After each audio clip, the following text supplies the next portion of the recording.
Cultivating Keepsakes. I'm Eden, and I'm so glad you're here. Today we're going to make some spring decor using these garden tools I got from Temu. I know that Dollar Tree does carry some with wooden handles, but I was not able to find them. First thing I did was take my Waverly Dark Wax, and I went over the handle, especially getting in the little grooves, and then I wiped it back with a paper towel. I did this with all three of the gardening tools.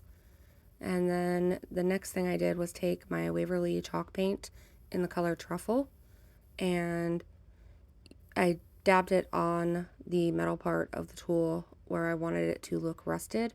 You can use any brown paint, or also black paint works as well. It will just give you a little bit of a different look. So like I said, dabbed it on in just random spots where I wanted the rust to be. And then I took my cinnamon. I recommend using the cheap cinnamon if you can find it. I was not able to, but any cinnamon works, and it all works the same. So no need to go out and buy an expensive one. And then I dipped my gardening tool into the cinnamon and kind of smushed it down and made sure that I got the cinnamon everywhere that the paint was. And then I did the back. I did this with all three garden tools again. And then I took them outside and sprayed them with this Rust-Oleum matte clear spray. You can use any clear sealer on them, but that really brings out the rust look, so you definitely want to spray them. Then I took this cicada wing paper and I used an Elmer's glue stick and glued it to the white cardstock that I had to make tags. I made 3 of them previously for the sake of the video and not making you watch every single one. And then I used my clickable stamps that I got from Michaels to stamp plays in dirt. And I made a little mistake there. As you can see, I got kind of some of the square part of the stamp on there, so I just moved over and redid it. I started with the is so that I could line it up as best as possible and make it centered. And then I cut out the tag, and I, at the end, did a little angle cut and then straight across to give it a more tag shape. And then I took all of my tags and I used my Crop-A-Dile. I got mine from the thrift store, but they carry them at all of the craft stores, I'm pretty sure, and also on Amazon. This tool is great. It will punch holes through almost anything, and I love it. So I punched holes in each of the tags so that I could hang them on my tools and on this watering can that I got from Dollar General, I want to say, but don't hold me to that because I'm not positive. I've had that for a while as well. And then I threaded the jute through the hole, and for this one I used the biggest tag, and I attached it to the watering spout of the water can, and I just tied it around a couple times and then knotted it in the back and cut the excess off.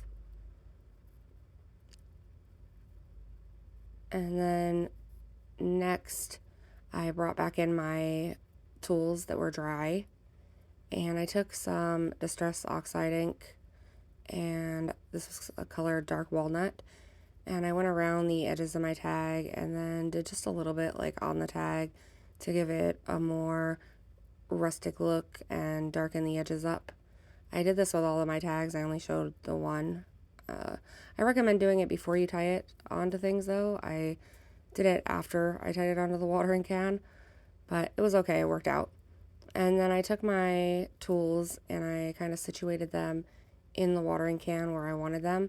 I used paper towel to stuff the watering can first so that they would sit up a little higher.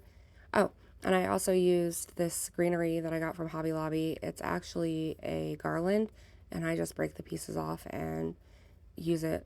It's one of my favorites. I use it for a lot of stuff. And I got my garden tools where I thought they looked the best.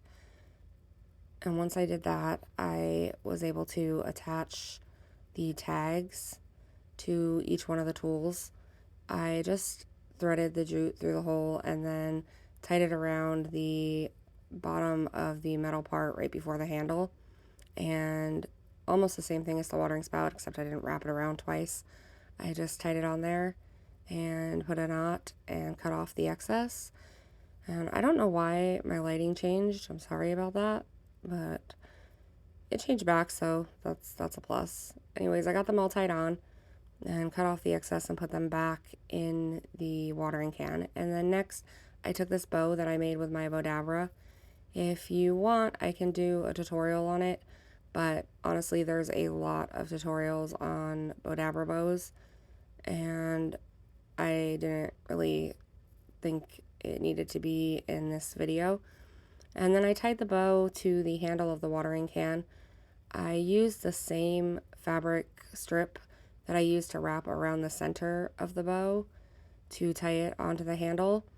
And my bow is made out of just fabric strips. I ripped a bunch of fabric strips, and that's what I used to make it, as opposed to ribbon. And once I got it where I wanted it and how I liked it, that was it. The project was done. I really like it. I hope that you guys do. Please let me know in the comments. And I hope you all have a great day. I'll see you in the next video. Bye!